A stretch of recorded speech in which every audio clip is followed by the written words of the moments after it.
They say family dinners bring everyone together. But that night, all I could hear was my mother-in-law's voice through hidden speakers, finally revealing what she really thought of me. The recording played for everyone to hear, and suddenly, 17 years of smiles and silence crumbled like broken china. Before we jump back in, tell us where you're tuning in from, and if this story touches you, make sure you're subscribed, because tomorrow, I've saved something extra special for you. The chandelier cast warm light over the mahogany table, but nothing could warm the ice that had settled in my chest over the past year. I sat at the far end, as usual, passing dishes and refilling glasses like the good daughter-in-law I'd always tried to be. My husband Marco sat across from me, laughing at his father's jokes, completely oblivious to the war I'd been fighting every time I walked through these doors. His family had gathered for their monthly tradition at the family estate in Greenwich. The Romano clan took these dinners seriously: cloth napkins, real silverware, and enough passive aggression to poison a small village. Everyone dressed up, everyone played their part, and everyone pretended we were one big happy family.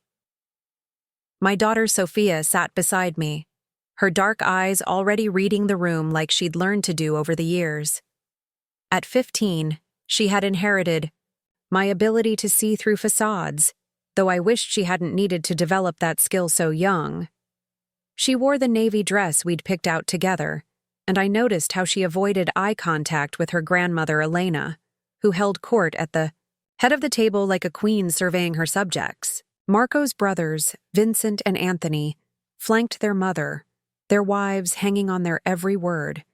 Isabella and Francesca, both born into old money families, fit seamlessly into the Romano dynasty. They never had to prove themselves the way I did. They belonged here in a way I never could, despite 15 years of marriage and a beautiful daughter who carried the Romano name. The conversation flowed around typical topics: Vincent's latest business acquisition, Anthony's expensive vacation, Marco's promotion at the firm. I contributed when spoken to, smiled when expected, and focused on cutting my chicken into perfect pieces while Elena's sharp gaze occasionally drifted my way. It was during dessert that Elena stood, raising her wine glass with practiced elegance. "I'd like to make a toast," she announced, her voice cutting through the dinner conversation like a knife through butter. Everyone quieted, turning their attention to the matriarch. "To family," she began, her eyes scanning the table with satisfaction. "To those who understand what it means to truly belong here, who honor our traditions and our name." Her gaze lingered on Isabella and Francesca before moving past me as if I were invisible. "And to those who remember their place in this family." The words hit like stones thrown carefully, each one aimed to bruise without leaving visible marks. I'd grown accustomed to Elena's subtle jabs over the years, but tonight felt different. There was something sharper in her tone, something more deliberate in her exclusion. Marco raised his glass with the others, still smiling that oblivious smile I'd grown to resent. He didn't see it, or maybe he chose not to. After all these years, I wasn't sure which was worse. That's when Sophia slowly stood, her teenage frame seeming to fill with a strength I didn't know she possessed. The table fell silent as she reached into her small purse and pulled out her phone. "Before we toast," she said, her voice steady. Despite her youth, I think everyone should hear something. My heart stopped. I knew that look in her eyes, the same determination I'd seen when she learned to ride a bike, when she stood up to bullies at school, when she defended what she believed in. But this felt different. This felt dangerous. "Sophia," I started, but she was already swiping across her screen. "I recorded this last month when Grandma thought no one was listening," she announced, her finger hovering over the play button. "I think it's time everyone heard what she really says about Mom when she's not around." The color drained from Elena's face. Marco looked confused, glancing between his mother and our daughter. The room held its breath as Sophia pressed play. Elena's voice filled the dining room through the phone's speaker, crystal clear and unmistakably hers. She's worthless, absolutely worthless. I don't know what Marco was thinking, marrying someone like her. She has nothing to offer this family, no connections, no breeding, no class. She's just common. I sometimes wonder if he'd be better off without her dragging him down. The words hung in the air like poison gas. Vincent choked on his wine. Isabella and Francesca exchanged shocked glances. Anthony's fork clattered against his plate, but it was Marco's face that shattered my heart. Not with shock, but with recognition. He wasn't surprised by his mother's words. He was surprised. They'd been recorded. Sophia wasn't finished. She let the recording play on, Elena's voice becoming even more venomous. The girl will grow up soon enough and realize what her mother really is. Maybe then she'll understand quality when she sees it. But that woman, she'll never belong here. She's nothing but a phase Marco went through, and phases always end. My hands trembled as I reached for my wine glass, needing something to do with them. The silence that followed was deafening. No one knew where to look, what to say, how to react to the truth that had been hiding behind polite smiles and formal dinners.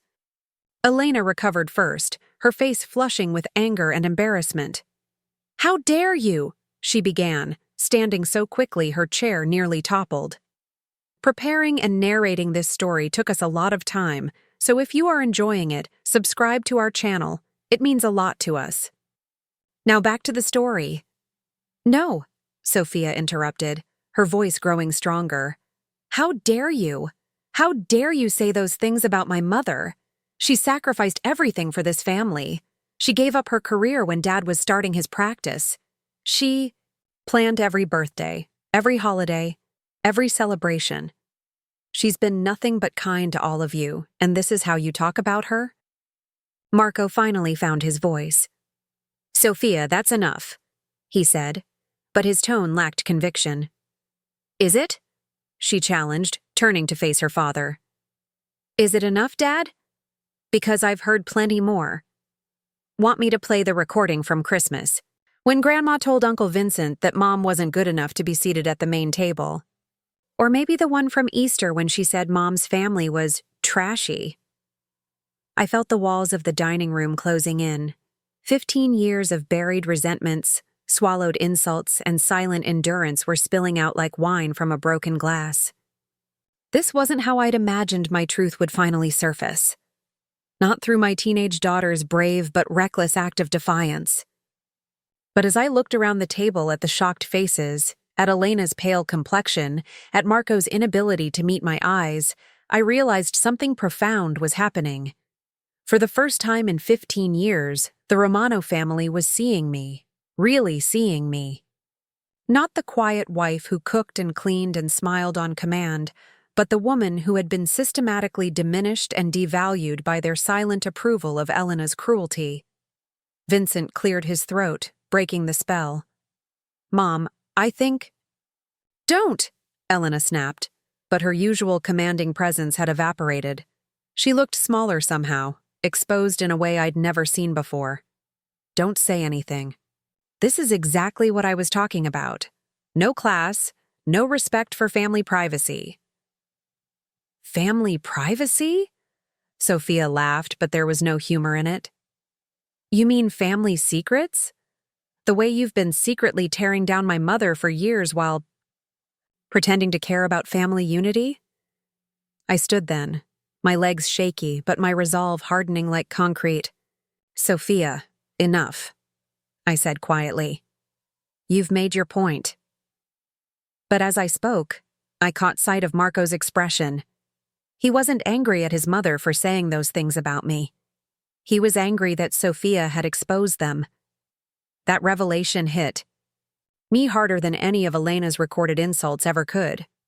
The dinner was over, though the table still held half-eaten desserts and untouched wine. The family that had gathered with such ceremony was now fractured, each person retreating into their own thoughts and discomfort. As the silence stretched, I made a decision that had been building for years, crystallizing in this moment of ugly truth. I gathered my purse and stood, my hand finding Sophia's shoulder. "Thank you all for dinner," I said, my voice steady despite the trembling in my chest. "Sophia and I will be leaving now." "Catherine?" Marco started, finally finding his voice, as I moved toward the door. I turned back one last time, seeing not the family I'd spent 15 years trying to join, but a group of people who had never truly accepted me and never would. "Save it, Marco. I think we've all heard enough truth for one evening." As Sophia and I walked out of that dining room, past the family portraits lining the hallway, I felt something I hadn't experienced in years. Pride. Not just in my daughters. Courage, but in my own decision to finally stop pretending that love could exist where respect never had. The recording had ended, but our new story was just beginning. The drive home that night felt like emerging from underwater. For 15 years, I'd been holding my breath, suffocating slowly in a world that tolerated my presence but never welcomed it. Now, as Sophia sat beside me in the passenger seat, I could finally breathe again. She hadn't said much since we left the Romano estate, but her hand occasionally reached over to squeeze mine. The silence between us wasn't uncomfortable. It was the kind of quiet that comes after a storm, when the air finally clears and you can see the landscape that was always there. When we pulled into our driveway, the house seemed different somehow. Marco's BMW wasn't there. He'd stayed behind to deal with the fallout, probably doing damage control with his precious mother. Good. For once, I didn't have to be the one smoothing over someone else's mess. Inside, Sophia flopped onto the living room couch while I headed to the kitchen. Habits die hard, and my instinct was to put the kettle on, to make tea, to nurture and comfort. But as I moved through the familiar motions, my mind was racing with everything that had just happened. "Mom?" Sophia's voice drifted from the living room. "Are you okay?" I paused, considering her question. Was I okay? My marriage was probably over. My relationships with my in-laws had been permanently severed. My carefully constructed life was crumbling. But for the first time in years, I felt alive. "I think so," I called back, and surprised myself by meaning it. When the tea was ready, I joined her on the couch. She curled up next to me like she used to when she was little, before teenage independence had created natural distance between us. "I saved all of them," she said quietly. "The recordings, I mean." "There are more?" My stomach clenched. "Sophia, honey, why did you—" "Because I couldn't watch them treat you like that anymore," she interrupted, her voice fierce. "Do you know what it's like to watch your mother disappear a little more each time we visit them? To see you make yourself smaller and smaller just so they'll tolerate you?" Tears stung my eyes. I'd thought I was protecting her by enduring the Romano family's casual cruelty. I'd believed that staying and taking their subtle abuse would give her stability, a complete family, a sense of belonging I'd never had. Instead, I'd taught her that a woman's worth was measured by how much mistreatment she could endure with grace. "I'm sorry," I whispered. "I thought I was doing the right thing." "You were trying to," she said, taking my hand. "But Mom, you deserve so much better. We both do." Before I could respond, my phone buzzed with a text. "Marco, we need to talk. Coming home." Sophia saw me read it and scowled. "What does he want now? To apologize for not defending you? To make excuses for Grandma Elena?" I sighed, setting down my tea. "I don't know, baby. But whatever he wants to say, it's probably long overdue." Marco's key turned in the lock 20 minutes later. Sophia immediately tensed beside me, but I squeezed her hand reassuringly. We could face whatever came next. He walked into the living room looking haggard, his tie loosened, his usually perfect hair disheveled. For a moment, seeing him like that, I remembered the young medical student I'd fallen in love with all those years ago, before the Romano family had polished him into someone I barely recognized. "Catherine," he began, then stopped, seeming to gather himself. "I need to explain." "No," I said quietly. "You really don't." His face crumpled slightly. "You don't understand. My mother, Your mother has been exactly who she's always been," I interrupted. "And you've let her. For 15 years, Marco. 15 years of letting her diminish me, dismiss me, treat me like an unwelcome guest in my own family." He sank into the armchair across from us, looking older than his 42 years. "I thought if I just ignored it, if I didn't make waves, it would get better. She'd accept you eventually." Sophia snorted. "Right, like she was going to wake up one morning and suddenly think Mom was worthy of basic respect." "Sophia," I warned gently, though I appreciated her fire. "It's true, Mom. Dad chose the easy path. He chose them over you every single time, and now he wants to act like it. Wasn't a choice?" Marco flinched. "That's not. I love your mother. I've always loved her." "Love isn't passive, Dad," Sophia shot back. "Love doesn't sit quietly while someone you care about gets emotionally abused. Love doesn't choose comfort over courage." The wisdom in my 15-year-old daughter's words shattered something in my chest. When had she become so perceptive? When had she learned lessons I was still struggling to accept? Marco buried his face in his hands. "I know I failed you. Both of you. I didn't know how to handle it. My family, they're rich, powerful, used to getting their way," I suggested. "I know what they are, Marco. The question is, do you?" He looked up at me then, really looked at me for what felt like the first time in years.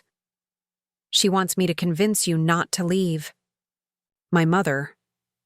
She's worried about how this will look, about what people will say." The laugh that escaped me was sharp and bitter. "Of course she is. Not worried about how her words hurt me, not concerned about the damage she's done to our family. Just worried about appearances." "I told her I wouldn't do that," he said quickly. "I told her that if you left, it would be because we drove you away." "We?" The word hung between us like a challenge. He nodded slowly. "We, me included, especially me." Sophia shifted beside me, and I could feel her watching this exchange with the intensity of someone much older than her years. "What do you want, Marco?" I asked, suddenly exhausted. "What do you want from this conversation?" "I want to fix this," he said desperately. "I want to make it right." "Some things can't be fixed," I replied softly. "Some things are so broken that trying to repair them just makes everything worse." "So that's it?" His voice cracked. 15 years of marriage, and you're just giving up?" "I'm not giving up," I said, standing and walking to the window that overlooked our garden. "I'm finally starting over." Behind me, I heard Sophia speak to her father, her voice gentler than before, but still firm. "You didn't fight for her, Dad. Not once. And now that the truth is out, you want her to fight for a marriage where she was never truly wanted or protected." I turned back to face them both. Marco looked devastated, but I couldn't feel sorry for him anymore. "I'm 38 years old," I said. "I have probably 40 or 50 years left on this earth. I refuse to spend them being small, being quiet, being grateful for scraps of respect from people who should have been my family." "But what about Sophia?" Marco asked, grasping for something to hold on to. "What about her relationship with my family?" "What about it?" Sophia interjected. "You think I want a relationship with people who treat my mother like garbage? You think I want to pretend everything's fine when I know how they really feel?" Marco looked stricken. "They love you. You're their granddaughter." "They love the idea of me," Sophia corrected. The Romano granddaughter who'll carry on their precious legacy, but they don't love all of me, especially not the part that stands up for what's right. I returned to the couch, sitting beside my daughter again. Marco, I've made a decision. We're moving out. Where? He asked, his voice small. I don't know yet. Maybe back to California near my sister. Maybe somewhere completely new. But we're leaving. We? He repeated, hope flickering in his eyes. Sophia and I clarified. You. You'll have to decide where you belong.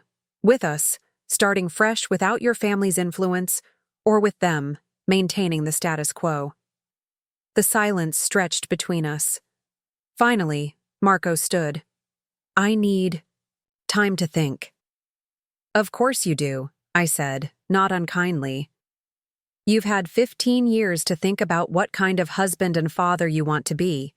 Take all the time you need. After he left for the guest room, Sophia and I sat together in the quiet living room. The house felt different now, charged with possibility and uncertainty in equal measure. Are you scared? She asked. Terrified, I admitted, but also excited. For the first time in years, I'm excited about the future. She smiled, leaning against my shoulder. Me too. Can I tell you something? Always. I've been looking up schools in California, just in case. Some of them have really good art programs. My heart swelled with pride and gratitude. This brave, brilliant girl was ready to start over with me. She wasn't clinging to the familiar dysfunction of the Romano family. She was ready to leap into something unknown but healthier. I've been looking up things too, I confessed. Job openings, apartments, neighborhoods. I even found a women's support group for people recovering from emotional abuse. She sat up, surprised. You did? I'm realizing that what we've been living isn't normal, sweetheart. The way they treated me, the way I accepted it, that's not what love looks like. And I want better for both of us. Over the next few weeks, as word of the dinner incident spread through the Romano family's social circle, I discovered something interesting. Several women reached out to me, friends, acquaintances, even Marco's cousins. They shared their own stories of being marginalized by their in-laws, of sacrificing their identities for the sake of family peace, of feeling like strangers in their own lives. One woman, Carmen, invited me for coffee. She'd been married to Marco's cousin for 20 years and had endured similar treatment from Elena and the older generation of Romano women. I've thought about leaving so many times, she confessed over espresso. But I kept telling myself it would destroy my children's lives. What changed your mind? I asked, though I suspected I knew the answer. Watching my daughter start? To make herself smaller around them. Seeing her learn that a woman's job is to be grateful for whatever affection she receives, no matter how conditional. Carmen's eyes filled with tears. I realized I was teaching her the same lesson you almost taught Sophia, that survival is more important than self-respect. That conversation stayed with me as I continued planning our new life. I wasn't just leaving for myself anymore. I was leaving to show Sophia what it looked like when a woman valued herself enough to walk away from people who didn't value her. The real turning point came 3 weeks after the dinner. Elena called me directly, something she'd never done, in 15 years of knowing her. Catherine, she said without preamble, I think we need to clear the air. I think the air is plenty clear, I replied, noting how different it felt to speak to her without fear. What you and that girl did was unnecessarily dramatic. Family matters should stay private. Whose family? I asked, because I was never truly part of yours. There was a pause. You're being ridiculous. Of course your family. No, Elena. I was your son's wife. There's a difference. Another pause. Longer this time. Well, regardless of our past, misunderstandings, I hope you'll reconsider this divorce nonsense. Think of what it will do to Sophia. The manipulation was so transparent, it was almost laughable. I have thought of Sophia. That's why I'm leaving. You're being selfish, she said, her mask finally slipping. You're breaking up a family because of hurt feelings. I'm protecting myself and my daughter from a family that breaks people, I corrected. There's a difference. After I hung up, I felt something I hadn't experienced in decades. Power. Not the kind that comes from status or money, but the kind that comes from knowing your worth and refusing to settle for less. That evening, I found Sophia in her room, packing books into boxes. She looked up when I entered, her face bright with determination. I've been thinking about what you said, she said, about emotional abuse, about what love really looks like. I sat on her bed, picking up one of her journals. And I want to write about it, maybe start a blog, or write articles, or even just post on social media. I want other kids to know that they don't have to watch their parents be treated badly. That standing up for what's right isn't disrespectful. It's necessary. Pride flooded through me. My daughter wasn't just surviving our family's trauma, she was transforming it into purpose. I think that's a wonderful idea, I said. And I've been thinking, too, about using my nursing background to help other women. Maybe working with domestic violence organizations or support groups for emotional abuse survivors. We sat together, surrounded by the evidence of our lives about to change completely, and planned our future. Not just where we'd live or what we'd do, but who we'd become. The women who refused to be diminished. The mother and daughter who chose healing over hiding. The final straw came when Marco chose the Romano money over our marriage, just as I'd known he would. But by then, it didn't hurt the way I thought it would. It just confirmed what Sophia and I already knew. Some people will always choose comfortable cruelty over difficult change. On our last day in that house, as the movers loaded our belongings into the truck, I stood in the empty living room where so many dreams had died. But I wasn't mourning. I was celebrating. Because sometimes the most courageous thing you can do isn't staying and fighting. Sometimes it's knowing when to walk away. And as Sophia and I drove toward our new life, I realized that girl who had played that recording at dinner hadn't just exposed the Romano family's ugly truth. She'd set us both free. 6 months later, I stood in the doorway of our new apartment, in Sacramento, watching Sophia arrange her art supplies on a desk by the window. The morning light caught her face, highlighting the confidence that had blossomed since we'd left Connecticut. She was no longer the girl who'd felt compelled to secretly record her grandmother's cruelty. She'd become someone who used her voice, openly and powerfully. "Mom, look," she called, holding up a painting she'd just finished. It was abstract but emotional, swirls of dark blue breaking into brilliant gold. I'm calling it Breaking Free. I walked over to admire her work, marveling at how she'd channeled our experience into something beautiful. "It's incredible, honey. You're getting so good at this."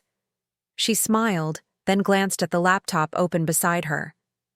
"I posted again last night, about how family trauma can become family transformation.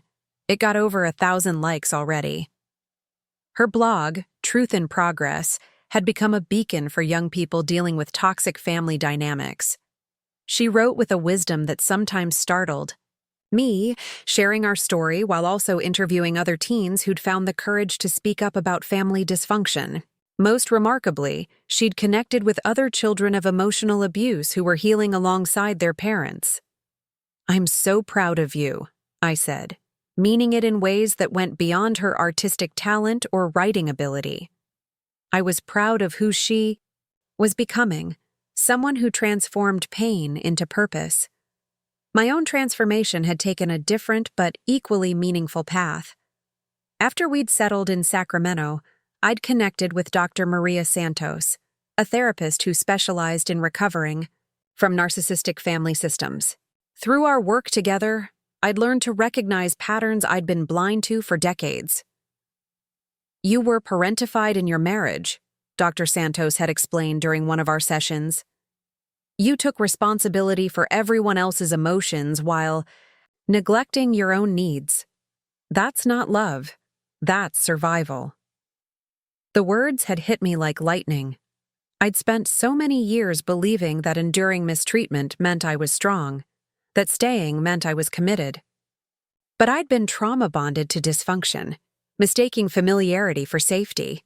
That revelation had inspired me to do more than just heal. It had prompted me to help others heal too. I'd started working part-time at a women's crisis center, using my nursing skills while training to become a certified trauma counselor.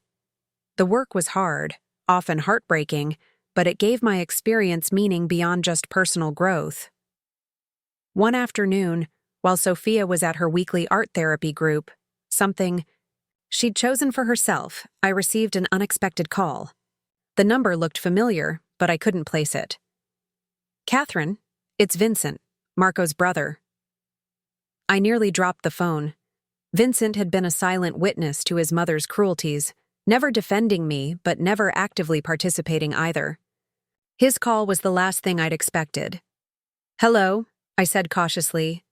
"I hope you don't mind me calling. I got your number from... Well, it doesn't matter how. I wanted to talk to you about something." "Okay," I said, settling into my chair and bracing myself for whatever this conversation might bring. "Isabella left me last month." I blinked in surprise. Isabella had seemed like the perfect Romano wife, always agreeable, always beautifully dressed, always playing her part flawlessly. "I'm sorry to hear that," I said, unsure what else to say. "Don't be," Vincent replied, his voice heavy. "She said something that's been haunting me. She said watching you leave made her realize she'd been dead inside for years, just like you'd been." The silence stretched between us. Finally, he continued. "I've been going to therapy, learning about what Isabella called emotional abuse by proxy, about how I participated by staying silent when Mom attacked you, about how I taught my kids that cruelty is acceptable as long as it's delivered politely." I felt a mixture of emotions, surprise, sadness, and something that might have been hope. "Why are you telling me this, Vincent?" "Because I've been watching the interviews you've been doing, the articles you've written about family scapegoating, and I realized you were never the problem in our family. You were the one person telling the truth about how sick we really were." Over the past few months, my story had gained traction beyond our personal circle. A women's magazine had featured my essay about emotional abuse in affluent families, and a national morning show had interviewed both Sophia and me about standing up to family toxicity. We'd shared our story not for attention, but to normalize the difficult choice of leaving harmful family systems. "I want to apologize," Vincent said, "not just for my mother's behavior, but for my own, for every silence that cost you dignity, for every time I chose comfort over courage." His words echoed what Sophia had said to Marco that night, that love couldn't be passive, that silence in the face of cruelty was complicity. But hearing it from Vincent, someone who'd been part of the system that had oppressed me, felt like a small miracle. "Thank you," I said simply. "That means more than you know." "There's something else," he continued. "Mom's been struggling since you left. Really struggling. She won't admit it, but losing control over you and Sophia has shaken her more than any of us expected." I felt a flicker of something. Not satisfaction exactly, but recognition that actions had consequences, even for people who seemed untouchable. "I'm not calling to ask you to come back or forgive her," Vincent clarified quickly. "I know that ship has sailed. I'm calling because I want you to know that your courage is changing our family. Anthony's in therapy now too. We're all starting to see how twisted things really were." After Vincent hung up, I sat in the quiet of our apartment, processing this unexpected development. Change often happens in ripples, I realized. When you break free from a toxic system, You create space for others to examine their own patterns. That evening, over dinner, I shared Vincent's call with Sophia. She listened thoughtfully, twirling pasta around her fork. "It's interesting," she said finally, "how people only start to change when the person they were abusing refuses to play their role anymore." Her insight surprised me with its sophistication. "When did you get so wise?" She grinned. "Living through trauma ages you fast, but at least I'm using what I learned to help others." Indeed, her blog had evolved into something powerful. She'd started a peer support group for teens dealing with family dysfunction, meeting weekly at the local library. Watching her facilitate these discussions, seeing her create safe spaces for other young people to share their truths, filled me with awe. But perhaps the most meaningful transformation had happened in my professional life. After completing my certification, I'd been offered a position as the lead counselor for a new program called Family Recovery Initiative, designed specifically for families recovering from narcissistic abuse patterns. My first major case involved a woman named Jennifer, whose story eerily echoed my own. She'd endured 15 years of subtle psychological warfare from her in-laws, always being told she was too sensitive when she tried to address their cruelty. "I keep thinking I should try harder," Jennifer had said during our first session. "Maybe if I just prove myself more, show them how much I care about the family." "Can I ask you something?" I'd replied gently.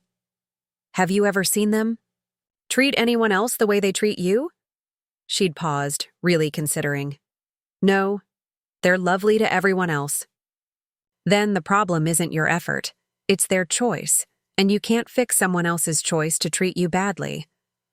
Working with Jennifer and others like her, I began to see patterns I'd missed in my own experience, the way abusers often target people who have the strongest moral compass, because those people will endure more before striking back. The way they gaslight you into believing that setting boundaries is tearing the family apart. The way they love bomb you just enough to keep you hoping things might change. One day, while Sophia was at her part-time job at a local art gallery, I received an email that made my heart skip. It was from a producer at a major television network, asking if I'd be interested in hosting a show about family recovery and boundary setting. "We've been following your work," the email read. "Your approach to helping people navigate toxic family relationships while maintaining their own healing is exactly what we've been looking for." I called Sophia immediately, barely able to contain my excitement. "Mom, that's incredible," she squealed. "You could help so many more people." But then a familiar fear crept in. What if I'm not ready? What if I mess it up? "Mom," Sophia said, her voice suddenly serious. "Remember what you told me when I was scared to speak at that conference? About youth advocacy? You said courage isn't the absence of fear. It's feeling the fear and doing it anyway because it matters." Her words hit me like a revelation. I'd been so focused on protecting her from difficult truths that I'd forgotten she'd been watching me learn them too. She'd absorbed my growth, my healing, my journey toward empowerment. 6 weeks later, I stood in a television studio, makeup applied, microphone clipped to my jacket, about to record the pilot episode of Redefining Family. The show would feature real families in recovery from toxic dynamics, expert interviews, and practical guidance for people trying to break generational patterns of abuse. In the audience sat Sophia, beaming with pride. Beside her were women from my support group, men and women I'd counseled, teenagers from Sophia's peer group. They'd all come to support this moment that represented so much more than a career milestone. As the director counted down to filming, I thought about where we'd been 2 years ago. Sitting in that dining room, enduring Elena's casual cruelty, believing I had no choice but to smile and bear it. I thought about Marco, who'd chosen his family's money over our marriage and had to live with that choice. I thought about the woman I'd been, small, apologetic, grateful for scraps of respect. And, "We're live," the director called. I looked into the camera, feeling more myself than I ever had. "Welcome to Redefining Family," I began. "I'm Catherine Williams, and I used to believe that family loyalty meant accepting abuse. I used to think that love required sacrifice of self. Today, we're going to explore a different truth, that real family supports your growth, celebrates your worth, and fights for your well-being." The first guest was a mother who'd cut contact with her own parents to protect her children from the toxic patterns she'd endured. As we talked, I watched the audience members nodding, seeing their own stories reflected back at them. During a commercial break, I noticed someone in the back row who made my breath catch. Elena. She sat quietly, her usual regal composure replaced by something I'd never seen before: uncertainty. After the show aired, she approached me in the hallway. We hadn't spoken since that phone call months ago. "Catherine," she said, her voice smaller than I remembered. "Elena." I stood straight, no longer the woman who would shrink in her presence. "I watched your interviews, read your articles." She paused, struggling with words. I didn't realize." "Didn't realize what?" I asked, not unkindly, but without the deference I used to show her. "That I was hurting you. Truly, hurting you. I thought you were just being dramatic." I studied her face, seeing the cracks in her armor. "No, Elena, you knew. You just didn't care." She winced. "My therapist says I have something called narcissistic traits, that I learned to maintain control through—" "I don't need your diagnosis," I interrupted gently. "I need you to understand that the hurt you caused isn't solved by an explanation. It's solved by change." She nodded, tears starting. "I know. I just wanted you to know that I see it now, how wrong I was, how much damage I did." I felt something inside me soften slightly. Not forgiveness exactly, but a recognition of her humanity beneath the monster she'd chosen to be. "What do you want from me, Elena?" "Nothing," she said surprisingly. "I just wanted to acknowledge what I did, and to say that watching you rebuild your life, it's shown me things about myself I didn't want to see." As she walked away, I realized something profound. My healing hadn't been about changing them, it had been about changing me. But in changing myself, in refusing to accept their dysfunction as normal, I'd created ripples that were transforming everyone around me. That evening, Sophia and I celebrated with dinner at our favorite restaurant. As we toasted to new beginnings, she raised an interesting point. "Do you think Dad would be proud of us?" she asked. I considered the question. Marco had remarried, a woman from another prominent family who fit seamlessly into the Romano world. He sent Sophia cards on holidays and birthdays, each with a note saying he missed her but understood why we'd had to leave. "I think he's probably proud of you," I said honestly. "But I don't think he understands yet why what we did was necessary." "Maybe he will someday," she said hopefully. "Maybe," I agreed. "But we can't wait for him to understand. We have to build our lives based on what we know is true, not what others might someday realize." As we walked home that night, I thought about the journey that had brought us here. From that terrible dinner where a 15-year-old girl had the courage to play a recording that changed everything, to this moment where we stood as examples of how people could recover from even the most insidious forms of family trauma. "Mom," Sophia said as we reached our building, "I want you to know something." "What's that?" "That night at Grandma's, when I played the recording, I wasn't just defending you. I was defending the woman I wanted to become. Because I realized that if I stayed silent, I'd turn into someone who let people treat me badly, just to keep the peace." Her words took my breath away. She'd been so much braver than I'd been at her age, than I'd been at any age, really. She'd seen a line being crossed and refused to let it happen, even when it meant blowing up our entire life. You saved us both that night, I told her, pulling her into a hug. We saved each other, she corrected. You gave me permission to stand up by showing me it was possible to choose ourselves over their approval.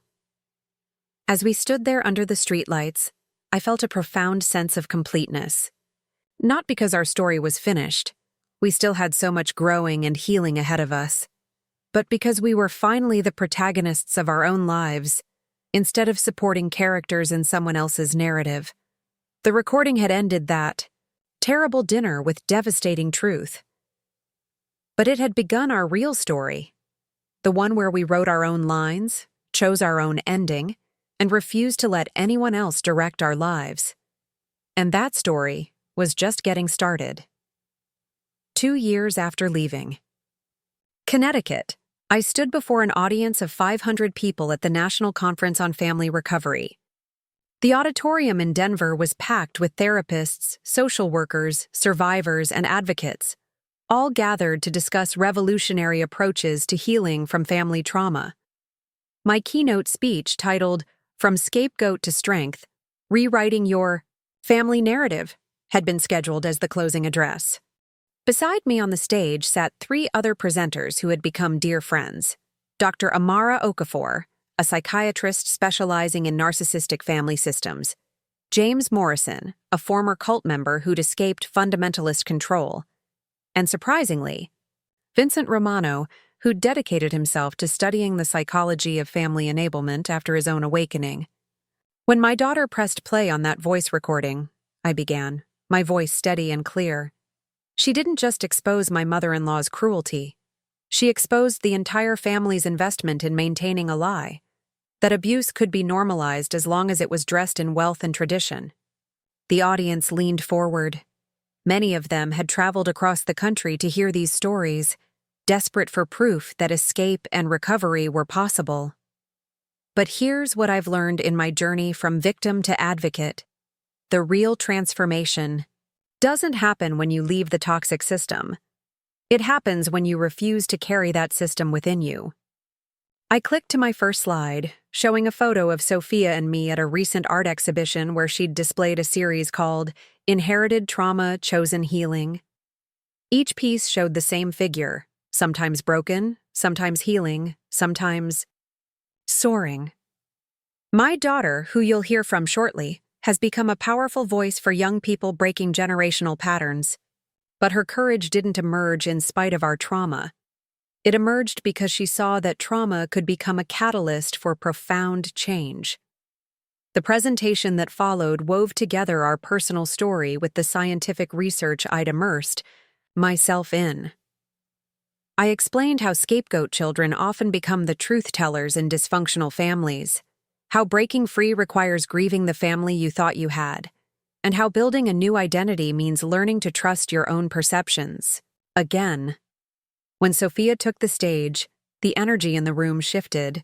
At 17, she'd grown into a confident young woman who spoke with the kind of wisdom that only comes from transforming pain into purpose. When I recorded my grandmother's voice, I wasn't thinking about changing the world, she said, smiling, at the audience. I was just tired of watching my mom shrink every time we visited them.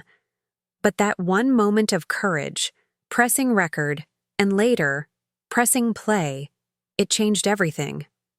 She talked about her nonprofit organization, Young Voices Rising, which she'd started when she turned 16. The organization provided resources for teenagers dealing with family dysfunction, including a mentorship program pairing younger teens with college-age survivors, an emergency fund for teens who needed to leave dangerous homes, and a scholarship program for those pursuing therapy or higher education. People always ask me if I regret creating that confrontation, Sophia continued. They say, "Aren't you sad about losing your extended family?" But here's what I learned. You can't lose something you never really had. What I gained, a mother who honors her own worth, a chance to build healthy relationships, the knowledge that speaking truth is always right. That's worth infinitely more than keeping peace with people who require your silence to love you. The applause was thunderous. During the Q&A, A young woman in her 20s raised her hand. "How do you handle the guilt?" she asked, her voice trembling. "I'm considering cutting contact with my family, but everyone tells me I'll regret it.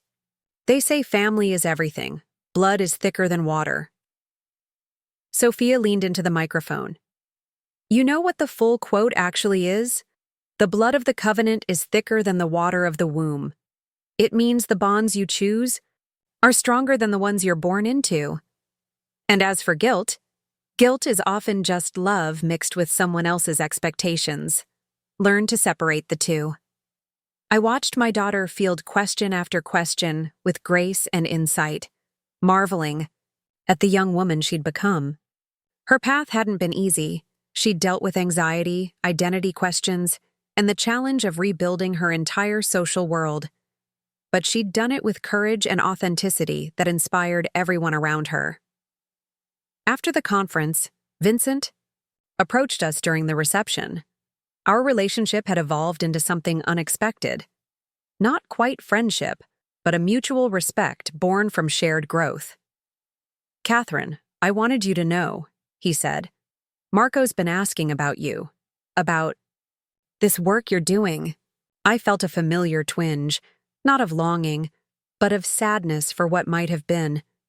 "How is he?" "Honestly, struggling. His marriage to Sophia, the new Sophia, not our Sophia, it's not working. She expects him to be the golden son, just like Mom did, and he's starting to see the pattern." I nodded, understanding. Healing is harder when you're still in the system that created the wounds. "He's been following your career, your show.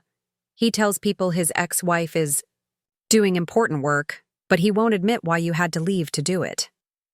Sophia, who'd been listening quietly, spoke up. "Some people can only love your success after they've processed your rebellion. Maybe one day he'll understand that our leaving was an act of love, for ourselves and for him." Vincent smiled sadly. "You're wise beyond your years, Sophia, both of you." As he walked away, I reflected on how drastically my life had changed. The television show had been renewed for a third season. My book, The Courage to Break, A Guide to Leaving Toxic Family Systems, had become a bestseller. I'd spoken at conferences across the country, appeared on major news programs, and testified before Congress about the need for better resources for emotional abuse survivors. But more than the external achievements, I treasured the internal transformation. I now woke up each morning excited about the day ahead, not dreading family obligations or walking on eggshells. I could form authentic relationships without constantly second-guessing my worth. Most importantly, I'd learned to recognize the difference between love and habit, between respect and fear. That evening, back in our hotel room, Sophia showed me something that made my heart swell with pride. Her phone displayed a message from a girl named Aisha, who'd attended one of her workshops. "Hi, Sophia," the message read. "I wanted you to know that after hearing your story, I finally found the courage to report my uncle's abuse to my guidance counselor. You saved my life by showing me that speaking up isn't betrayal, it's self-preservation. Thank you." Sophia wiped a tear from her eye. "This is why we do this, isn't it? Not for fame or recognition, but for moments like this." I nodded, thinking about all the Aishas out there, young people trapped in systems that prioritized family secrets over child safety, women enduring decades of subtle cruelty, men paralyzed by generational expectations. Our story had become a beacon for them, proof that escape was possible and that building a new life could be better than clinging to a broken one. The next morning, as we prepared to return to California, my phone rang with an unexpected call. The number showed a New York area code, but not one I recognized. "Ms. Williams, this is Patricia Chen from the MacArthur Foundation.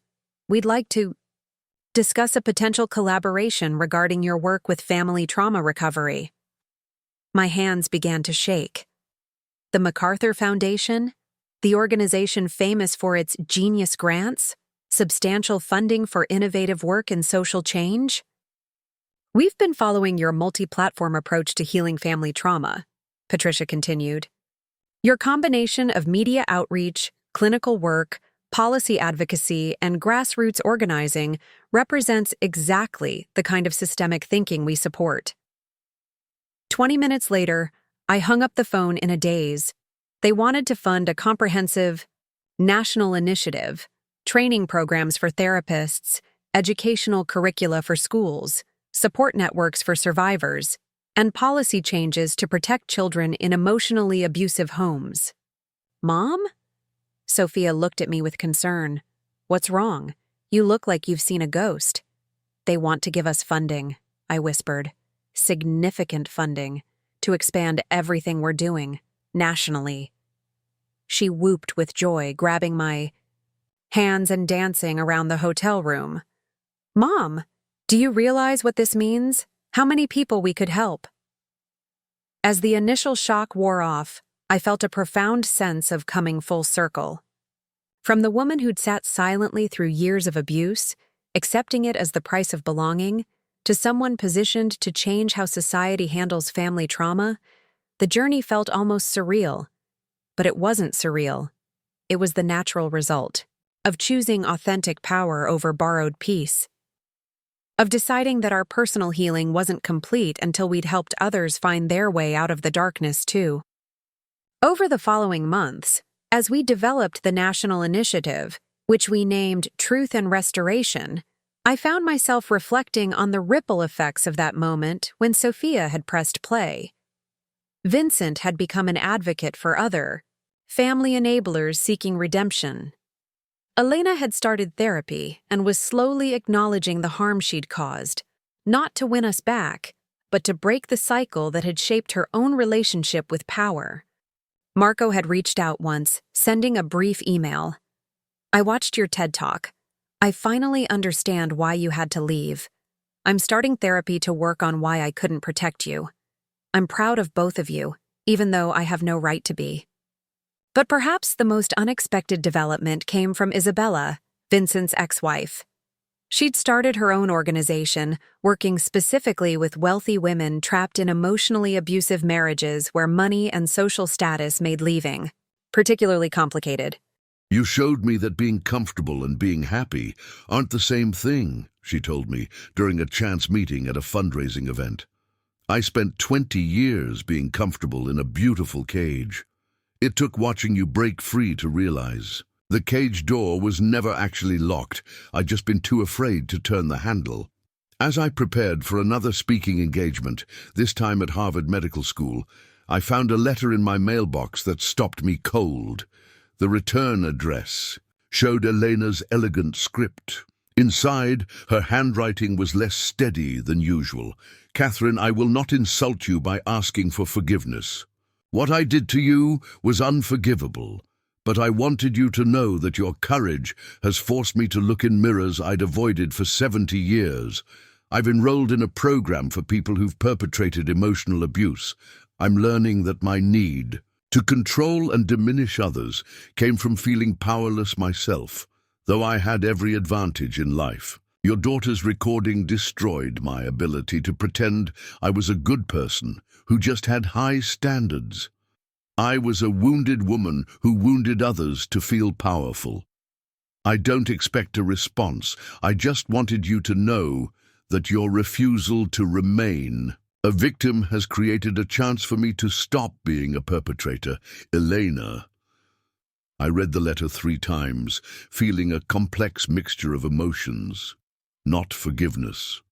That would take much more time and proof of consistent change. But a recognition that trauma cycles could be broken by truth-tellers like Sophia, and even perpetrators could choose healing over habit.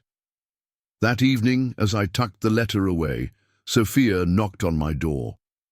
I've been accepted to Stanford, she announced, beaming. Full scholarship. They want me to study psychology and social justice. My eyes filled with tears, not of sadness, but of overwhelming pride. Oh, honey, that's incredible. I want to get my PhD, she continued. Research. The long-term effects of family scapegoating. Develop better interventions for children in toxic family systems. As I hugged her, I realized we'd completed a full circle of transformation, from a family dinner where truth was weaponized to hurt me, to a career built on truth as a healing force, from a daughter forced to record cruelty in secret to a young woman preparing to study and combat such cruelty professionally.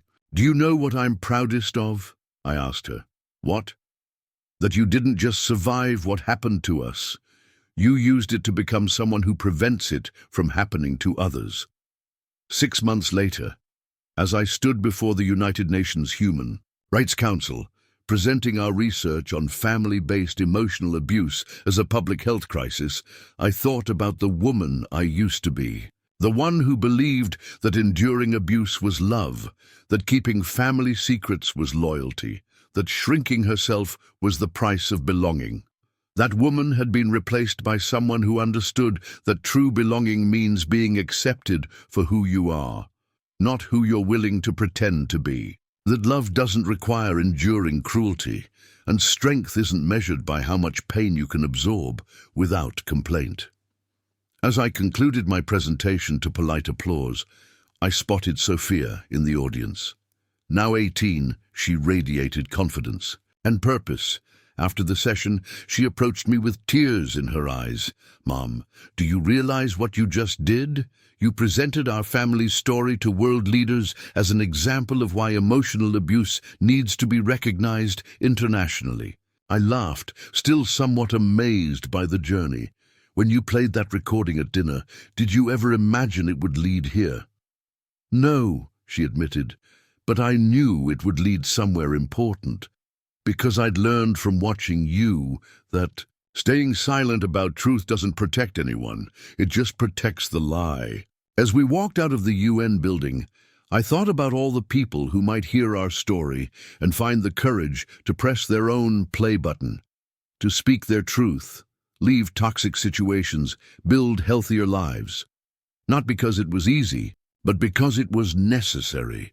The recording had played for 30 seconds that night in Greenwich, but its echoes would reverberate for generations, creating space for better families, healthier relationships, and a world where children didn't have to choose between safety and belonging. And as Sophia and I headed home to California, where we'd built a life filled with authentic connections and purposeful work, I knew one truth above all others. Sometimes the most loving thing you can do for your family is refuse to participate in its dysfunction. The play button had been pressed, the truth had been spoken, and the healing for us and countless others would continue long after our voices had faded. 5 years after that life-changing dinner, I stood in the largest lecture hall at Yale University, the same institution that had once seemed to represent everything I wasn't good enough for in the Romano family's eyes. The irony wasn't lost on me as I prepared to deliver the keynote address for the inaugural Breaking Silence Symposium on Family Trauma and Resilience. The massive auditorium was filled with a diverse crowd: social workers, therapists, academics, survivors, and activists. But scattered among them, I could see faces that carried stories similar to our own. Young people who'd found the courage to speak up, parents who'd chosen to break cycles of abuse, professionals who'd been inspired to specialize in family trauma. Recovery. As I adjusted my microphone, I caught sight of Sophia in the front row. Now 22 and about to graduate with her master's in clinical psychology, she'd grown into a powerful advocate and researcher. Her work on intergenerational trauma resilience in adolescence was already being cited in academic journals. Beside her sat Dr. Kenji Nakamura, a fellow researcher who'd become more than a colleague to her. Their relationship embodied everything I'd hoped she'd find: mutual respect, intellectual partnership, and a love built on supporting each other's growth rather than demanding conformity. "Good evening," I began, my voice carrying easily through the hall. 5 years ago, my teenage daughter secretly recorded her grandmother calling me worthless. When she played that recording at a family dinner, it destroyed the life we'd known. Tonight, I want to talk about how destruction can become the first step toward construction of something infinitely better. I clicked to my first slide, showing a brain scan image. This is what chronic emotional abuse does to the neural pathways. The amygdala becomes hyperactive, the hippocampus shrinks, and the prefrontal cortex, responsible for decision-making and self-awareness, goes offline. But here's what's remarkable. The brain's neuroplasticity means these changes aren't permanent. The presentation that followed was the culmination of years of research, therapy, and real-world application. I explained how post-traumatic growth wasn't just possible. It was often the natural result of addressing trauma head-on, rather than minimizing or ignoring it. The concept of graduated disengagement, I continued, challenges the all-or-nothing, thinking that keeps many people trapped in toxic systems. You don't have to go from complete enmeshment to total estrangement overnight. You can set progressively firmer boundaries, test your family's capacity for change, and make decisions based on evidence rather than hope. During the Q&A, a young man raised his hand. "Dr. Williams, you've said that truth-telling often gets labeled as destroying the family. How do we handle that accusation?" I smiled, remembering all the times I'd heard similar words. "Here's what I've learned. Systems that require secrecy to function aren't worth preserving. When someone says you're destroying the family by telling the truth, what they're really saying is that the lie was more important to them than your well-being." Sophia nodded emphatically from the audience, and I continued. "My daughter and I didn't destroy the Romano family. We revealed a family that was already broken. The choice wasn't between a perfect family and no family. It was between living an authentic life and maintaining a beautiful lie."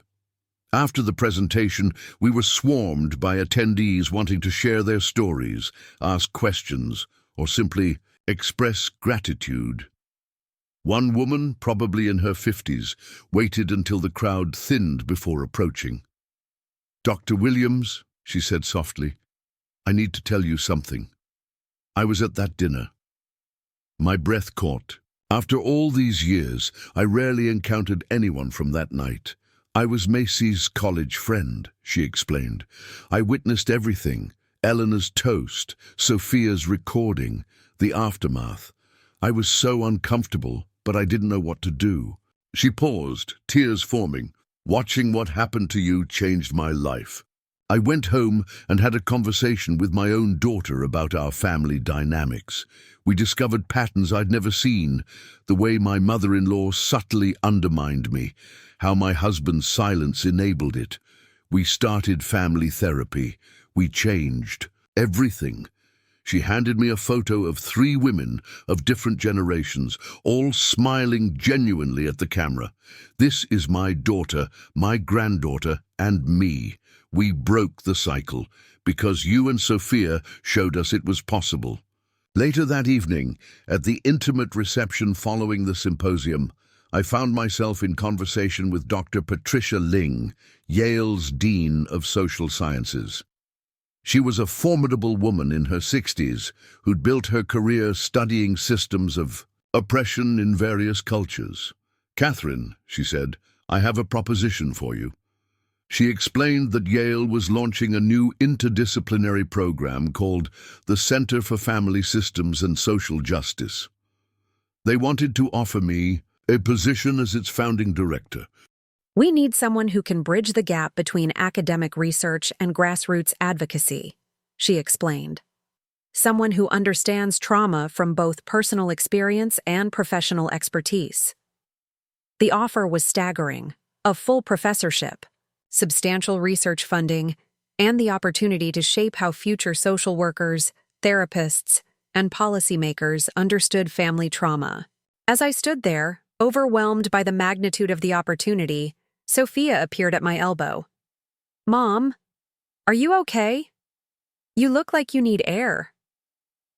I excused myself and stepped outside with her, The New Haven evening was crisp and clear, and we walked slowly across the campus where I'd once felt so out of place.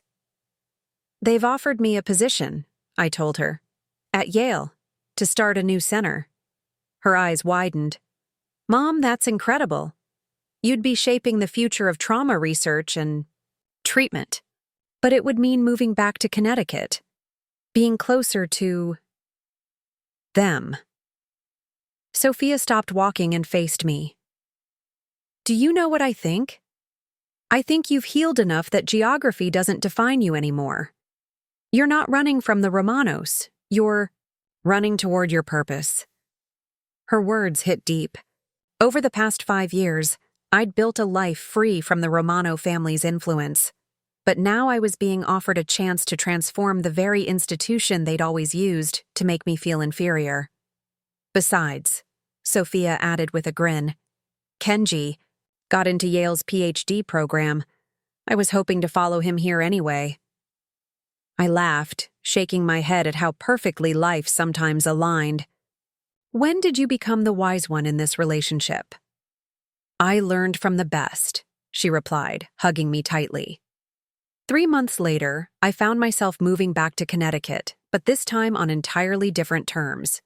Instead of being the wife trying desperately to fit into an established world, I was a recognized expert bringing my own vision to one of the nation's most prestigious institutions. The Center for Family Systems and Social Justice opened in a beautiful, renovated building on campus.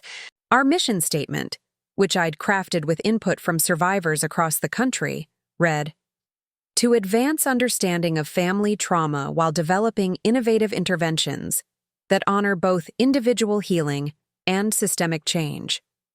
Our first major initiative was a longitudinal study tracking families who'd undergone truth-telling interventions, situations where hidden abuse or dysfunction had been exposed and addressed. We were particularly interested in long-term outcomes for children who'd either witnessed or participated in these revelations. To my surprise, Vincent contacted me during this period.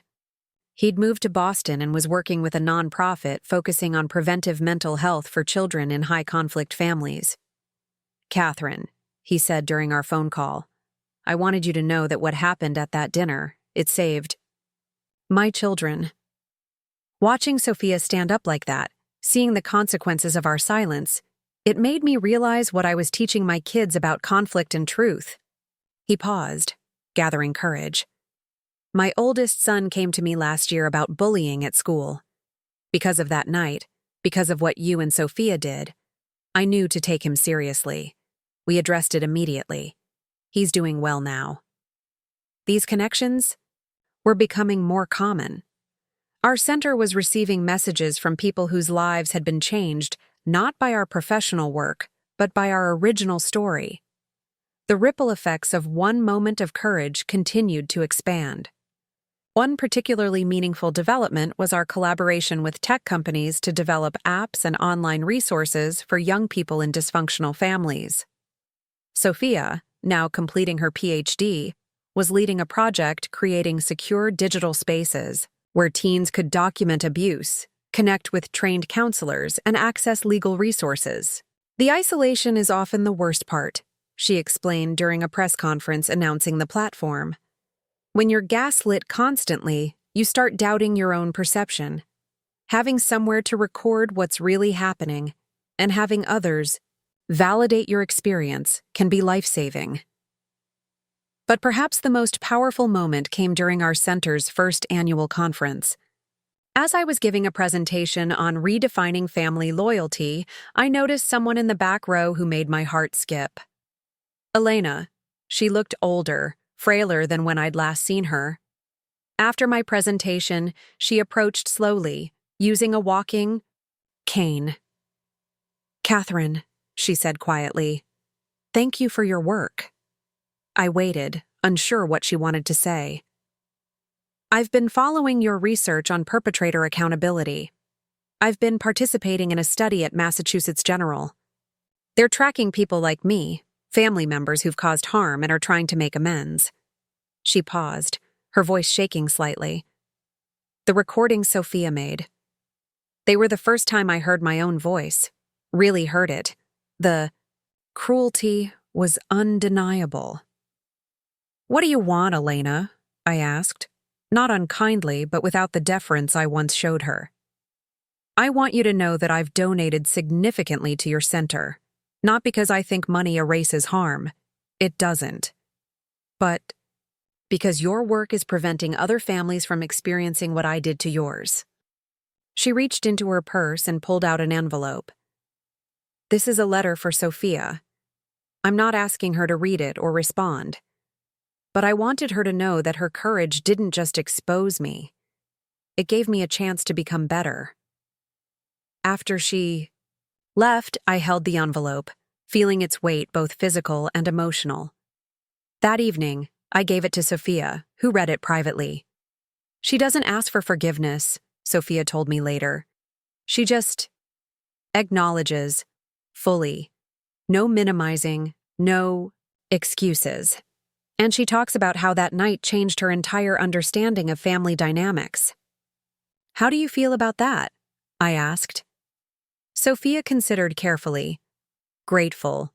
Not grateful to her specifically, but grateful that the work we're doing is creating space for people to transform, even people who've caused harm." This conversation led to one of our center's most groundbreaking initiatives, the Repair and Recovery Program, which brought together survivors and those who'd harmed them in carefully facilitated dialogues. Not all participants were family members. Some were former bullies, abusive partners, or discriminatory colleagues. The program was voluntary and survivor-led, focused on validation, accountability, and prevention. The research data we collected was revolutionary. We found that when perpetrators fully acknowledged their actions without defensiveness or minimization, survivors experienced significantly reduced trauma symptoms. Conversely, when accountability was genuine and comprehensive, perpetrators showed dramatic decreases in repeat harmful behaviors. Marco eventually participated in the program, though not with me directly. He'd started attending a group for parents who'd failed to protect their children from other family members' abuse. Through this work, he'd reached out to Sophia, asking not for immediate relationship repair, but for permission to demonstrate change through action. "I can't undo my silence," he wrote to her, "but I can use my voice now to protect other children whose parents are failing them like I failed you." He began volunteering with family court advocates, helping other divorced fathers recognize and address harmful family dynamics instead of prioritizing peacekeeping. Sophia remained cautious, but began occasional supervised meetings with him, not to rebuild their relationship as it was, but to explore whether a healthier dynamic was possible. As our center's reputation grew, invitations poured in from around the world. We consulted with governments developing policies around emotional abuse recognition. We trained peacekeeping forces in family mediation. We partnered with international organizations working to end honor-based violence and family-enforced gender discrimination. During one particularly impactful trip to Rwanda, where we were studying intergenerational trauma healing after genocide, I met a woman named Grace, whose story echoed our own in unexpected ways. "In our culture," Grace explained, "speaking against family is considered deeply shameful. But after the genocide, some families protected perpetrators while silencing survivors. I had to choose between family harmony and truth." She'd made the same choice we had, truth over peace. And like us, she'd found that this choice, while painful, had opened pathways to authentic healing that would have been impossible through silence. These global perspectives deepened our understanding that family loyalties being weaponized against truth-tellers wasn't unique to American middle-class families. It was a universal human tendency that required constant vigilance and courage to overcome. On the 5th anniversary of that dinner, now working from my office at Yale, I received an invitation that surprised me. Vincent was getting remarried, and he wanted both Sophia and me to attend. "I know it's complicated," his letter read. But you've both taught me what healthy family relationships look like. Isabella and I have been together for 2 years, and we've built something based on honesty and mutual support. We'd be honored to have you witness this new beginning. Sophia was completing her dissertation, and Kenji had proposed, so she was juggling excitement about her own future with the complexity of engaging with the Romano family again. "What do you think, Mom?" she asked. "Are we strong enough now to engage with them without losing ourselves?" I considered her question carefully. We were different people now. The woman who'd sat silently through years of abuse was gone, replaced by someone who knew her worth and wouldn't compromise it. The girl who'd felt compelled to secret record her grandmother's cruelty had grown into a woman who used her voice, powerfully and consistently. "I think," I said slowly, "we're strong enough to be ourselves regardless of who we're with. And that's the real test of healing, not avoiding triggers but staying true to ourselves despite them." We attended Vincent's wedding, held at a small venue in Boston. It was a starkly different affair from Evan's elaborate celebration years ago. The guest list was smaller, the atmosphere more intimate, the focus on joy rather than performance. Elena was there, looking genuinely happy for her son. When she saw us arrive, she nodded respectfully, but didn't approach, clearly keeping the boundaries Sophia had established. Marco was also present with his second wife. He caught my eye across the room and raised his glass slightly. Not a gesture of reconciliation exactly, but an acknowledgement of shared history and mutual growth. But the most powerful moment came during the ceremony itself. Vincent's vows were deeply moving and included something unexpected. "Isabella, I promise to create a relationship where truth is welcome, where each other's growth is celebrated, and where we protect each other's authenticity. I've learned that love without courage isn't love at all. It's just comfortable cowardice." Sophia reached over and squeezed my hand. We both understood that his words were influenced by our story, by the night we'd shown an entire family what courage in the face of comfortable lies could accomplish. During the reception, Vincent pulled us aside. "I need you both to know," he said, his voice emotional, "that everything good in my life now stems from that night. The confrontation, the truth-telling, the disruption of our family's patterns. It forced me to examine everything." He gestured to Isabella, who was laughing, with some friends nearby. "We met in therapy, both of us trying to understand why our previous marriages failed. We built this relationship on the foundation you two laid, honesty over harmony." As the evening wound down, Sophia and I walked back to our hotel through the Boston streets. The city held no pain for us now.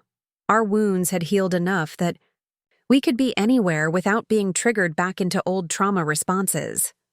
"Mom," Sophia said thoughtfully, "do you ever wonder what would have happened if I hadn't made that recording?" I considered her question as we crossed the common. "I think you would have found another way to break the cycle. You've always been braver than me." "No," she corrected gently. "We're brave together. That night, you didn't stop me from playing. The recording. You could have silenced me, protected the family peace, but you chose my voice over their comfort." We walked in comfortable silence for a while. Then Sophia asked another question that struck me deeply. "What's our next chapter, Mom? We've broken the cycle, built careers around healing, influenced. Policy inspired others. What comes next?" I smiled, remembering when our biggest hope was simply escaping the Romano family. Now we were positioned to influence generations of families toward healthier patterns. "I think," I said slowly, "our next chapter is about showing people that post-traumatic growth isn't just individual healing. It's about transforming entire systems. Every family we help heal means fewer children who'll need to record secret conversations or stage dramatic confrontations." Sophia nodded thoughtfully. "Prevention rather than intervention." Exactly. We're not just treating the wounds anymore. We're changing the culture that creates them. As we reached our hotel, I thought about the journey that had brought us here. From a dining room in Greenwich where truth had exploded like a bomb, to academic halls where that same truth was now being studied and applied to help thousands of families.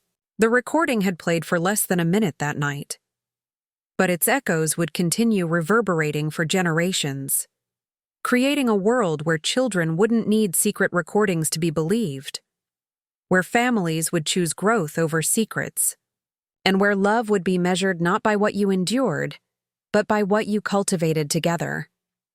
And as Sophia and I said goodnight, both of us excited about our respective futures, I knew with absolute certainty that every moment of pain, every difficult choice, every bridge we'd burned had led us exactly where we needed to be. The play button had been pressed. The truth had set us free. And the best part of our story was still being written. 10 years had passed since that fateful dinner recording, and I stood in the White House Rose Garden alongside Sophia, who was now Dr. Sophia Williams Nakamura, a leading expert in adolescent advocacy psychology. We were attending the signing of the Family Truth and Healing Act, federal legislation that recognized emotional abuse as grounds for protective orders and mandated specialized training for judges handling family court cases involving psychological abuse. President Rivera smiled warmly as she handed us both commemorative pens. "Your work has fundamentally changed how we understand family trauma in America," she said. "When children feel empowered to speak truth to family power, entire systems transform." The legislation had its roots in our research at Yale's Center for Family Systems and Social Justice. Our longitudinal studies had proven that children who witnessed or participated in family truth-telling interventions showed dramatically improved psychological outcomes compared to those who remained silent about dysfunctional family dynamics. Sophia had been particularly instrumental in drafting the teenager-specific protections within the Act. Now 27, married to Kenji, and pregnant with their first child, she embodied the transformative power of breaking generational cycles. "The most significant finding from our 10-year data," she explained to reporters after the ceremony, "is that families who engage with truth, even painfully, show exponentially better outcomes than those who prioritize peace over honesty. We've measured this across cultural, economic, and educational demographics."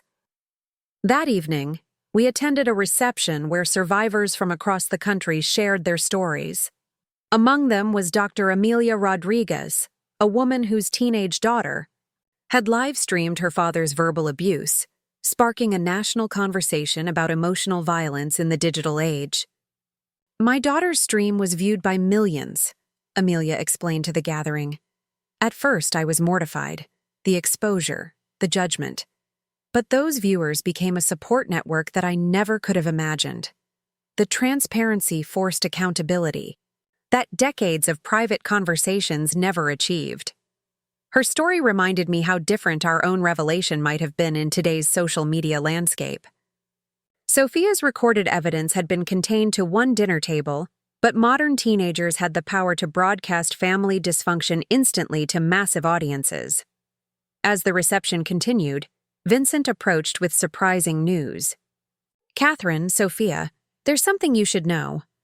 Our family, what's left of it, has started meeting regularly, not to maintain old patterns, but to actively address them."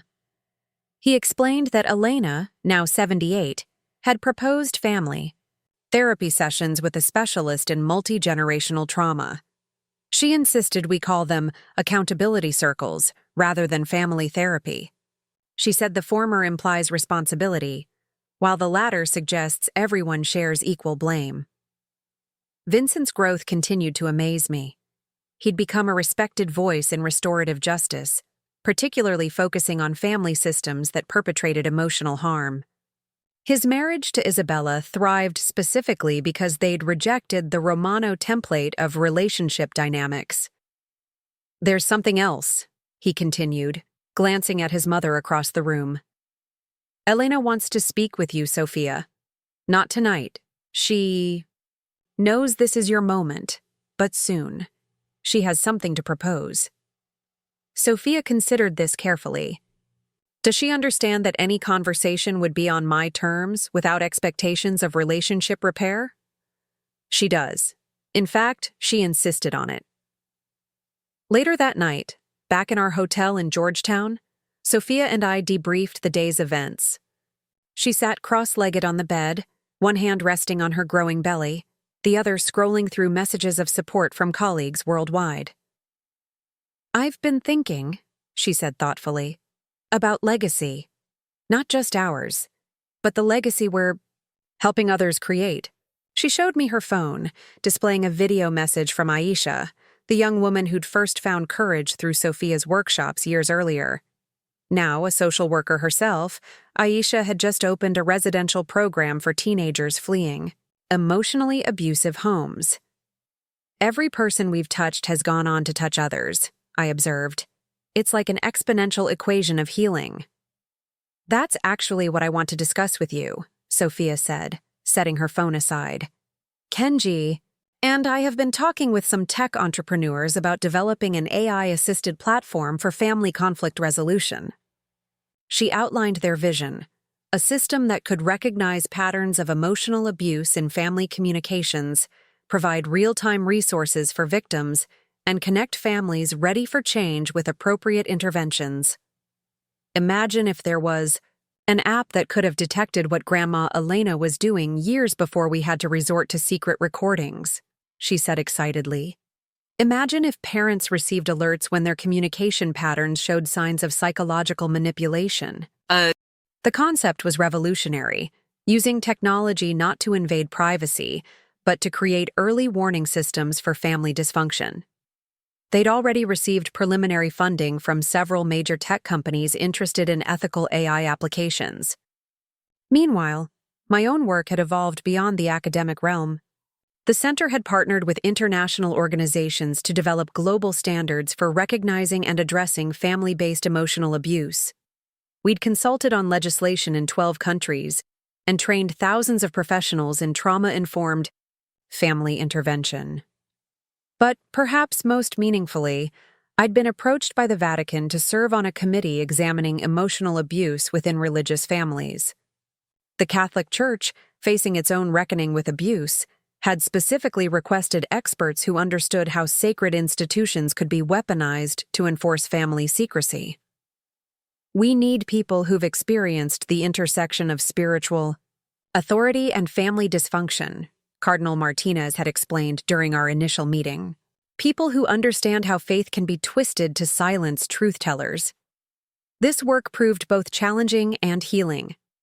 Many religious families struggled with the tension between honoring parents and protecting children from those parents' harmful behaviors.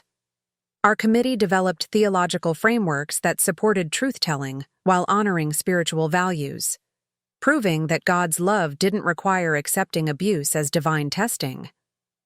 6 months after the White House ceremony, Elena requested that meeting with Sophia.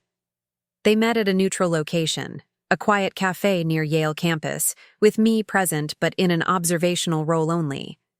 Elena, now using a wheelchair but mentally sharp, had brought boxes of documents. "I've spent 3 years collecting these," she began without preamble. "Every family record, every financial document, every photograph.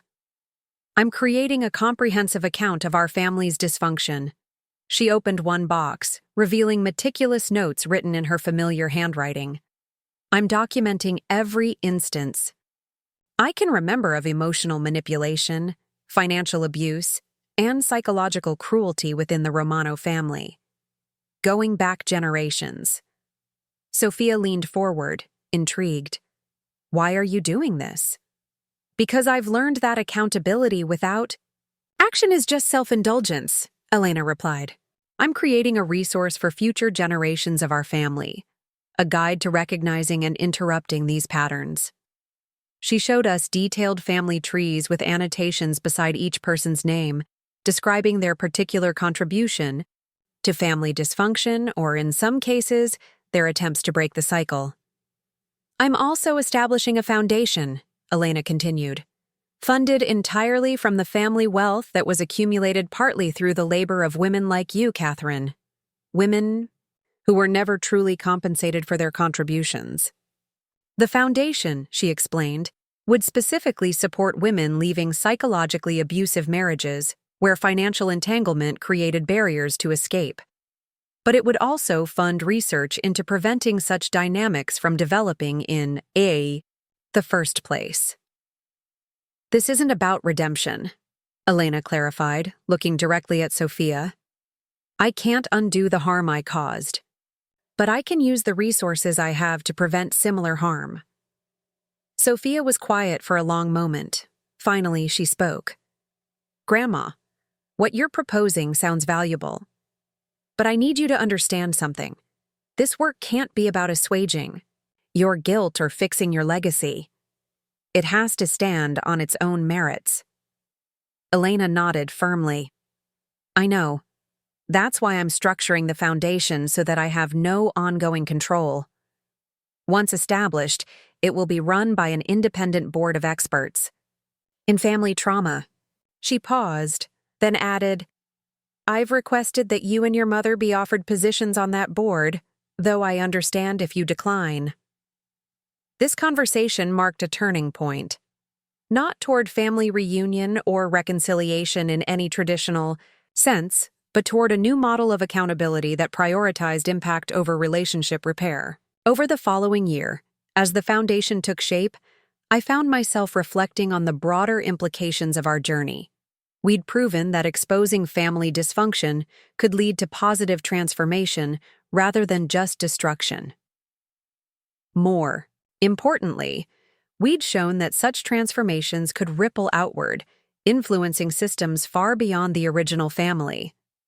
The Truth Before Peace movement, inspired by our work, had gained international traction. Families worldwide were abandoning the family-first mentality when it meant protecting abusers. Children were being taught that loyalty to truth was a higher value than loyalty to secrets. Sophia gave birth to her daughter on a snowy December morning. As I held my granddaughter for the first time, I thought about the world she was entering, one where her future family would have language for emotional abuse, resources for intervention, and cultural support for truth-telling. What will you name her? I asked Sophia, who looked exhausted but radiant. Truth, she said with a smile. Truth, Elena Williams Nakamura. The middle name choice surprised me. Sophia explained, not after Grandma Elena, after the truth that her cruelty forced us to speak. Truth Elena is named for the moment you decided that honesty was more important than harmony. I cried then, holding my granddaughter who would grow up in a world where speaking difficult truths was seen as an act of love rather than betrayal. As Truth Elena slept in my arms, Sophia began discussing her latest project. I want to create immersive truth-telling experiences, she explained. Like simulation rooms where people can practice difficult conversations with AI family members, where they can learn to stay centered while speaking hard truths. This technology, she believed, could help people develop the emotional regulation, skills necessary for effective family confrontation. Too often, people either avoided difficult conversations entirely or handled them so poorly that they reinforced existing dysfunction. Imagine if there was a place where people could practice saying, "Your treatment of me is unacceptable," until they could say it calmly and firmly no matter how their family member responded, she said. The concept reminded me of our own journey. We'd stumbled into truth-telling without preparation, driven by desperation rather than skill. How many people might speak up sooner if they felt equipped to handle the aftermath? Meanwhile, Marco had continued his own healing journey. He'd remarried for a third time, this time to Rebecca, a fellow family court advocate who'd experienced similar dynamics in her own family of origin. Together, they'd adopted 2 older children from the foster system, both of whom had histories of family trauma. I can't be the father to them that I failed to be to Sophia, he'd told me during one of our rare conversations, but I can try to model something different for children who've seen worse than I ever did. His humility was genuine, though painfully late. When Sophia allowed occasional supervised visits between him and Truth Elena, he was careful to follow all boundaries, never pushing for more than what was offered. These complex family dynamics reminded me that healing was rarely linear or complete. People could grow tremendously while still carrying scars from their failures. Forgiveness could coexist with firm boundaries. Love could persist despite irreversible harm. The most unexpected development came when I was contacted by the Norwegian government. They were implementing a national program called Family Truth Councils, formal bodies that could intervene when family members reported systematic emotional abuse. They wanted to consult with our team about structure and implementation. The trip to Oslo proved transformative. Norway had already established that parents didn't automatically deserve children's loyalty, that children had rights to protection from psychological harm even when physical abuse wasn't present. In America, you're still fighting to recognize that emotional abuse is abuse, explained Dr. Astrid Larson, the minister overseeing the program. Here, we've accepted that reality. Now we're building systems to address it systematically. Their approach fascinated me. Families could self-refer for intervention before crisis points were reached. When patterns of emotional abuse were identified, families received structured support to address them. Only in severe cases were children removed from homes. The goal, Dr. Larson explained, is to catch dysfunction early and provide tools for transformation. We've found that most emotionally abusive parents can learn healthier patterns when given proper support and accountability structures. The Norwegian model influenced our own work back home. We began developing family truth readiness assessments, tools that could help families identify their own dysfunction before requiring dramatic revelations like Sophia's recording. As I returned to Connecticut, I reflected on how far we'd traveled from that awful dinner. We'd gone from victims of a dysfunctional family system to architects of new systems prioritizing health over hierarchy. The summer after Truth Elena's first birthday, we held a celebration that would have been unimaginable a decade earlier. The guest list included Vincent and Isabella, their children, Marco and Rebecca with their adopted kids, even Elena, all gathered at Sophia and Kenji's house in New Haven. But the most remarkable attendees were representatives from families worldwide who'd been touched by our work. Dr. Chen from Singapore, whose research on filial piety versus filial health had revolutionized Asian family therapy. Professor Okafor from Nigeria, who'd developed African-centered approaches to family healing. Dr. Restrepo from Colombia, whose work with families affected by generational violence had informed our trauma protocols. During the celebration, Truth, Elena took her first steps, appropriately enough, walking from one person to another, connecting different parts of our extended chosen family. Elena, now using a walker but still mentally sharp, was holding Truth Elena when she spoke her first clear words. True. The symbolism wasn't lost on anyone present. This child, named for the moment truth disrupted our family's lies, was speaking that very truth as her first word. As the party continued, I found myself in conversation with Dr. Yamamoto, a researcher from Japan who'd studied the long-term effects of our family disruption model on subsequent generations. Your data shows something remarkable, she told me. Families that experience truth-telling disruptions show measurably improved communication patterns for at least 3 generations afterward. She explained their findings. Children who witnessed or participated in family truth-telling events were more likely to establish healthy boundaries in their own relationships, had lower rates of anxiety and depression, and were more successful at breaking cycles of abuse. But perhaps most importantly, Dr. Yamamoto continued, they reported higher levels of authentic intimacy in their relationships. By witnessing that truth could be survived, even when painful, they learned to value honesty over harmony. As the evening wound down, Sophia asked me to help her put Truth Elena to bed. As we walked through the nursery, I saw she'd decorated one wall with family photos, not the traditional kind showing perfect smiles, but honest moments. There was a photo from the day we'd left Connecticut, our faces showing exhaustion, but determination.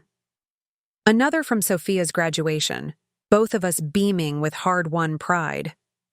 A picture from Elena's accountability presentation, showing 3 generations of women facing difficult truths together. I want her to understand her heritage, Sophia explained, adjusting her daughter's blanket.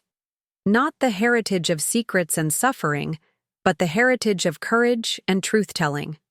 Looking at these photos, I realized our story had evolved, beyond personal healing into something much larger. We'd become proof that families could transform, that generational patterns could be interrupted, that truth could indeed set people free. As I kissed Truth Elena goodnight, I whispered a promise. You'll grow up in a world where your voice matters, where your truth is valued, where love and honesty can coexist. Walking back to the living room, I found the party naturally transitioning into storytelling. Each guest shared a moment when someone's courage to speak truth had changed their life. The stories flowed like a river, some heartbreaking, some triumphant, all testament to the power of choosing authenticity over comfort. Elena, surprising everyone, raised her glass for a toast. Her voice shook slightly as she spoke. 10 years ago, my granddaughter played a recording that shattered our family's comfortable lies. I called her dramatic, accused her of destroying family unity. I was wrong. She wasn't destroying our family, she was saving it. Tonight, surrounded by all of you who've been touched by their courage, I see the real family they built from the ashes of the one I broke. She paused, tears flowing freely.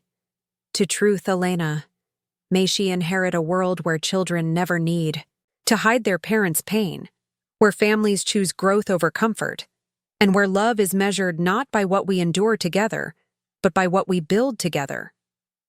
The toast was met with emotional applause. As I looked around the room, at Sophia nursing her daughter, at Kenji discussing research with fellow academics, at Vincent laughing with children who called him uncle, at Elena sharing photos with Dr. Chen, I felt a profound sense of completion. Not completion as an ending, but completion as in fullness. We had come full circle from that dinner table where truth was weaponized to hurt, to this gathering where truth was the foundation of love.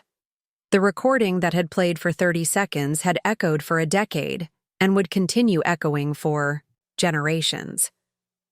But its purpose hadn't been destruction. It had been reconstruction.